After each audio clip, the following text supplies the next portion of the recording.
اس لیے کتابوں میں لکھا ہے کہ جب کسی شہر میں آپ جا رہے ہو تو پہلے یہ معلوم کرو کہ وہاں کتنے اولیاء ہیں، کتنے بزرگان دین ہیں، اہل حق توحید و سنت کے پرستار کہاں کہاں ہیں، تاکہ آپ کا سفر ثواب کا سفر بنے. ان کی نیت کر لے کہ میں ان کی خدمت میں پیش ہوں گا.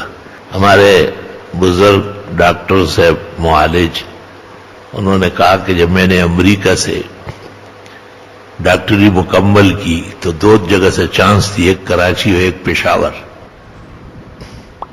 تو کہا میں نے اپنے والد سے کہا کہ میں کہاں جاؤں، تو انہوں نے کہا کراچی میں ہمارے 3 بزرگ، حضرت مولانا یوسف بنوری اور مفتی اعظم مولانا مفتی محمد شفیع اور خطیب وقت مولانا احتشام الحق، اگر ان کے پاس آنا جانا کر سکتے ہو تو کراچی بہتر ہے، اور اگر یہ ہمت نہیں ہے تو سیدھا اپنے گھر آؤ پشاور، وہاں سے بام خیل 30-35 میل ہے.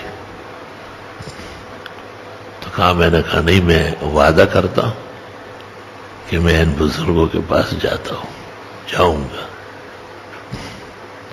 پھر انہوں نے اپنے حساب سے بتایا کہ میں ایک دن مولانا احتشام الحق صاحب کی خدمت میں گیا، اور ان کو جب یہ پتہ چلا تو انہوں نے بہت زیادہ اکرام کیا اور بہت کیک اور پیسٹریاں منگوائی اور چائے اور یہ. کہ میں نے کہا میں تو جب بھی آؤں گا تو اس طرح تکلیف کریں گے تو اصلاح کیسے ہوگی. پھر مولانا مفتی محمد شفیع صاحب کی خدمت میں گیا. اس زمانے میں دارالعلوم بہت دور تھا اور راستے میں بہت ہی زیادہ گندا پانی تھا اور کھیت تھے اور دگڑ تھا، بہت خراب حال تھا. میں خود اس زمانے میں گیا ہوں. حضرت صاحب نے بڑی محبت کی اور بہت، اور کہا کہ نیوٹن جاؤ مسجد میں مولانا محمد یوسف صاحب بیٹھتے ہیں، وہ قریب بھی ہے، آپ کا گھر نرسری میں ہے، اور یہاں تو آنے میں گاڑی بھی پنچر ہو جائے تو پنچر لگانے کا نظام نہیں ہے. ایسا زمانہ تھا ایک. تو فرمایا کہ حضرت بنوری کی خدمت میں آیا، عصر کی نماز پڑھی، اور عصر کی نماز پڑھ کر کے جب حضرت جانے لگے میں ہاتھ بڑھانے کی آگے بڑھا. کہا عبد الوارث بادشاہ کے کیا ہو؟ کہا میں نے کہا بیٹا. اچھا وہ باہر جو گیا تھا انگریزی پڑھنے؟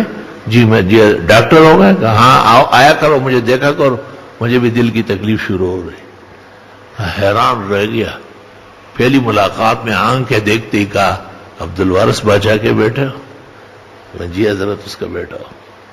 یہ پورا خاندان تھا بزرگان دین کا، اولیاء کا اور صلحاء کا. ان کے بڑے بڑے لوگ دیوبند کے فاضل تھے. اور